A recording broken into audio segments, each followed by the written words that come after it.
കഴിഞ്ഞ ദിവസം ഇൻഫ്ലേഷനുമായി ബന്ധപ്പെട്ട് പുറത്തുവന്ന എക്കോണമിക് ഡാറ്റ മാർക്കറ്റിന് തികച്ചും അനുകൂലമല്ലാത്തതുകൊണ്ട് കഴിഞ്ഞ ട്രേഡിംഗ് സെഷനിൽ അമേരിക്കൻ മാർക്കറ്റിൽ ഇടിവ് കാണാൻ സാധിച്ചു. ഡോ ജോൺസ് 1.07%, S&P 0.90%, നാസ്ഡാക്ക് 1.17% ഇടിഞ്ഞു. ബ്രന്റ് ക്രൂഡിൻ്റെ വില 0.6% ഇടിഞ്ഞ് $87.82 പെർ ബാരൽ എന്ന ലെവലിലേക്ക് എത്തുകയും ഗോൾഡിൻ്റെ വിലയിൽ 1.69% ഇടിവ് വരികയും ചെയ്തു.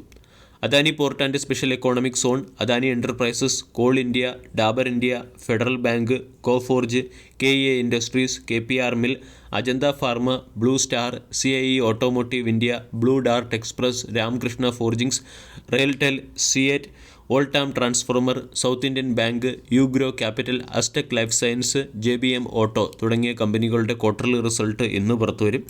ഈ കമ്പനികളുടെ ക്വാർട്ടർലി റിസൾട്ടിന് മുകളിലുള്ള മാർക്കറ്റ് റിയാക്ഷൻ ഇന്ന് പ്രതീക്ഷിക്കാവുന്നതാണ്. കഴിഞ്ഞ ദിവസം ക്വാർട്ടർലി റിസൾട്ട് പുറത്തു വന്ന ചില സ്റ്റോക്കുകൾക്ക് മുകളിലുള്ള മാർക്കറ്റ് റിയാക്ഷൻ പ്രതീക്ഷിക്കാം.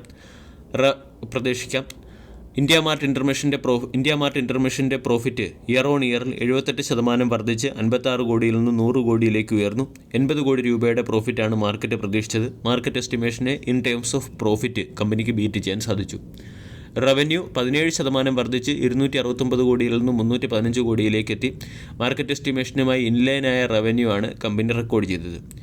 എബിറ്റ 33.7% വർദ്ധിച്ച് 66 കോടിയിൽ നിന്നും 88 കോടിയിലേക്ക് എത്തുകയും എബിറ്റ മാർജിൻ 349 ബേസിസ് പോയിന്റ് ഉയർന്ന് 24.5% നിന്നും 28.09% എത്തുകയും ക്വാർട്ടർലി റിസൾട്ടിനോടനുബന്ധിച്ച് 20 രൂപ പെർ ഷെയർ എന്ന റേറ്റിൽ കമ്പനി ഡിവിഡൻഡ് നൽകുകയും ചെയ്തിട്ടുണ്ട്.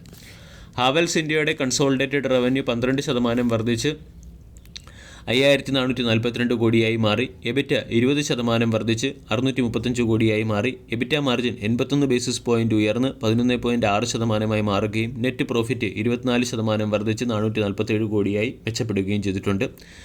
മാർക്കറ്റ് 401 കോടി രൂപയുടെ പ്രോഫിറ്റാണ് പ്രതീക്ഷിച്ചത്.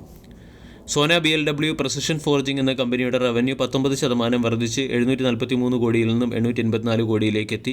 എബിറ്റ 23.7% വർദ്ധിച്ച് 201 കോടിയിൽ നിന്നും 248 കോടിയിലേക്ക് എത്തുകയും എബിറ്റ മാർജിൻ 93 ബേസിസ് പോയിന്റ് ഉയർന്ന് 27% നിന്നും 28% മെച്ചപ്പെടുകയും നെറ്റ് പ്രോഫിറ്റ് 23% ഉയർന്ന് 120 കോടിയിൽ നിന്ന് 148 കോടിയിലേക്ക് മെച്ചപ്പെടുകയും ചെയ്തു. ക്വാർട്ടർലി റിസൾട്ടിനോടനുബന്ധിച്ച് സോന BLW പ്രസിഷൻ എന്ന കമ്പനി 1 രൂപ 50 പൈസ പെർ ഷെയർ എന്ന റേറ്റിൽ ഡിവിഡൻഡ് പ്രഖ്യാപിച്ചിട്ടുണ്ട്.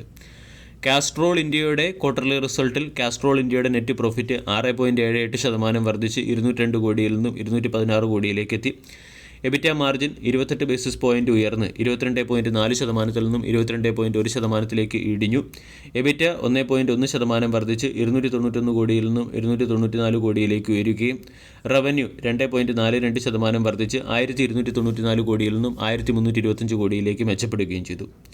ഗ്രാവിറ്റ ഇന്ത്യയുടെ ക്വാർട്ടർലി റിസൾട്ടിൽ റവന്യൂ 15.2% വർദ്ധിച്ച് 749 കോടിയിൽ നിന്നും 863 കോടിയിലേക്ക് എത്തി. എബിറ്റ 13.78% വർദ്ധിച്ച് 63 കോടിയിൽ നിന്നും 72 കോടിയിലേക്ക് എത്തി. എബിറ്റ മാർജിൻ 11 ബേസിസ് പോയിന്റ് ഇടിഞ്ഞ് 8.4% നിന്നും 8.3% എത്തി. നെറ്റ് പ്രോഫിറ്റ് 8.48% വർദ്ധിച്ച് 63 കോടിയിൽ നിന്നും 69 കോടിയിലേക്ക് എത്തുകയും ക്വാർട്ടർലി റിസൾട്ടിനോടനുബന്ധിച്ച് 5 രൂപ 20 പൈസ പെർ ഷെയർ എന്ന റേറ്റിൽ കമ്പനി ഡിവിഡൻഡ് പ്രഖ്യാപിക്കുകയും ചെയ്തു. ഓറിയന്റ് സിമെൻറ്റിൻ്റെ ക്വാർട്ടർലി റിസൾട്ടിൽ കമ്പനിയുടെ പ്രോഫിറ്റ് ഇയർ ഓൺ ഇയറിൽ 1% വർദ്ധിച്ച് 67 കോടിയിൽ നിന്നും 68 കോടിയിലേക്ക് എത്തി. എബിറ്റ 75 ബേസിസ് പോയിന്റ് ഉയർന്ന് 15.9% നിന്നും 16.67% എത്തി. എബിറ്റ മാർജിനിൽ 75 ബേസിസ് പോയിന്റിൻ്റെ വർധനവുണ്ടായിട്ടുണ്ട്. എബിറ്റ 6% വർദ്ധിച്ച് 139 കോടിയിൽ നിന്നും 148 കോടിയിലേക്ക് എത്തുകയും റവന്യൂ 876 കോടിയിൽ നിന്നും 888 കോടിയിലേക്ക് ഉയരുകയും ചെയ്തു. അദാനി വിൽമാറിൻ്റെ ക്വാർട്ടർലി റിസൾട്ട് മോശമാണ്. കമ്പനിയുടെ റവന്യൂ 4.58% ഇടിഞ്ഞു 13,872 കോടിയിൽ നിന്നും 13,238 കോടിയിലേക്കാണ് ഇടിഞ്ഞത്. അതേസമയം നെറ്റ് പ്രോഫിറ്റ് 93 കോടിയിൽ നിന്ന് 186 കോടിയിലേക്ക് ഉയർന്നു 7.45% വർധനവുണ്ടായിട്ടുണ്ട്. എബിറ്റ മാർജിൻ 1.28% നിന്നും 2.74% ഉയരുകയും എബിറ്റ 178 കോടിയിൽ നിന്നും 100% വർദ്ധിച്ച് 363 കോടിയിലേക്ക് എത്തുകയും ചെയ്തു. അദാനി പവറിൻ്റെ കൺസോളിഡേറ്റഡ് ക്വാർട്ടർലി റിസൾട്ടിൽ റവന്യൂ 30% വർദ്ധിച്ച് 10,242 കോടിയിൽ നിന്നും 13,363 കോടിയിലേക്ക് എത്തി. എബിറ്റ മാർജിൻ 18.6% നിന്നും 36.2% എത്തുകയും നെറ്റ് പ്രോഫിറ്റ് 5242 കോടിയിൽ നിന്നും 2737 കോടിയിലേക്ക്, അതായത് 47% ഇടിയുകയും ചെയ്തു. വേദാന്ത് ഫാഷൻസിൻ്റെ റവന്യൂ 6.3% വർദ്ധിച്ച് 342 കോടിയിൽ നിന്നും 363 കോടിയിലേക്കെത്തി. എബിറ്റ 4.28% വർദ്ധിച്ച് 168 കോടിയിൽ നിന്നും 175 കോടിയിലേക്കെത്തി. എന്നാൽ എബിറ്റ മാർജിൻ 93 ബേസിസ് പോയിൻറ്റ് ഇടിഞ്ഞു. നെറ്റ് പ്രോഫിറ്റ് 109 കോടിയിൽ നിന്ന് 116 കോടിയിലേക്കെത്തി. ക്വാർട്ടർലി റിസൾട്ടിനോടനുബന്ധിച്ച് 8 രൂപ പെർ ഷെയർ എന്ന റേറ്റിൽ കമ്പനി ഡിവിഡൻഡ് പ്രഖ്യാപിച്ചിട്ടുണ്ട്. നിയോജൻ കെമിക്കൽസിൻ്റെ റവന്യൂ 2% ഇടിഞ്ഞ് 203 കോടിയിൽ നിന്ന് 199 കോടിയിലേക്കെത്തി. നെറ്റ് പ്രോഫിറ്റ് 14.3 കോടിയിൽ നിന്നും 16.9 കോടിയിലേക്ക് ഉയരുകയും 18% വർധനവുണ്ടാവുകയും ചെയ്തു. എബിറ്റ മാർജിൻ 16% നിന്നും 17.9% ഉയർന്നു.